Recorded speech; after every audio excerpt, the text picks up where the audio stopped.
ενώ σε κάποιες περιπτώσεις η κοιλιά είναι μαλακή και το δέρμα της χαλαρό, άλλοτε κυρίως σε άντρες είναι σκληρή και στρογγυλή σαν παραφουσκωμένο μπαλόνι.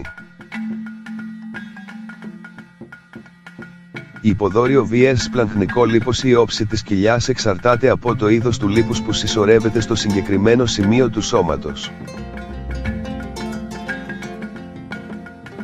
Όταν η κοιλιά είναι σκληρή και στρογγυλή, αυτό σημαίνει ότι στην περιοχή υπάρχει συσσωρευμένο σπλαχνικό λίπος. Το σπλαχνικό λίπος κάθεται ανάμεσα στα όργανα και στην κοιλιακή κοιλότητα. Όσο αυξάνεται ο όγκος του, τόσο σπρώχνει προς τα έξω το τείχομα της κοιλιάς, με αποτέλεσμα η όψη της να θυμίζει την κοιλιά της προχωρημένης εγκυμοσύνης.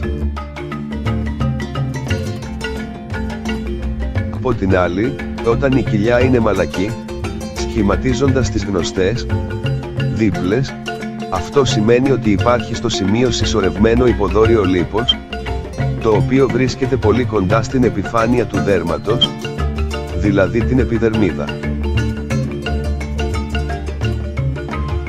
Αν και το συσσωρευμένο λίπος στο σώμα είναι γενικώς επικίνδυνο, το σπλαχνικό λίπος της κοιλιάς είναι πολύ πιο επικίνδυνο από το υποδόριο.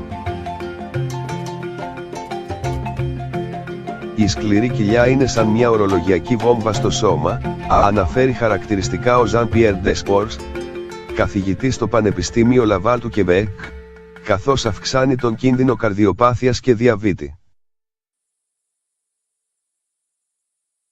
Το σπλαχνικό λίπος είναι επικίνδυνο αφενός επειδή βρίσκεται κοντά σε ζωτικά όργανα όπως το σηκώτικ και ταυτόχρονα επειδή απελευθερώνει μαζικά ουσίες που προωθούν τις φλεγμονές και συμβάλλουν στην αντίσταση στην ινσουλίνη.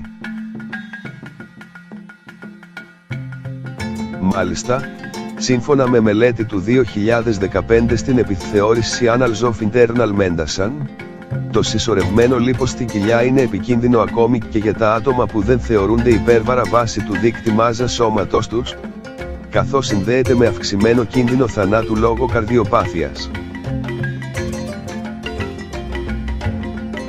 Όσο για τις αιτίες που καθοδηγούν τη συσσόρευση του σπλαχνικού λίπους, σε αυτές περιλαμβάνεται η κληρονομικότητα, γονίδια, αλλά και ο τρόπος ζωής.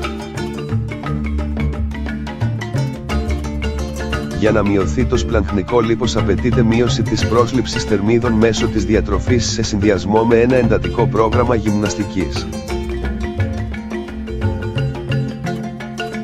Υπολογίζεται ότι μια απώλεια της τάξης του 5-10 του συνολικού σωματικού βάρους μπορεί να οδηγήσει σε μείωση 25-40 του σπλαχνικού λίπους στην περιοχή της κοιλιάς, ενώ αποτελεσματικότερη για την αντιμετώπιση του συσσωρευμένου λίπους στη κοιλιά είναι η αεροβική γυμναστική.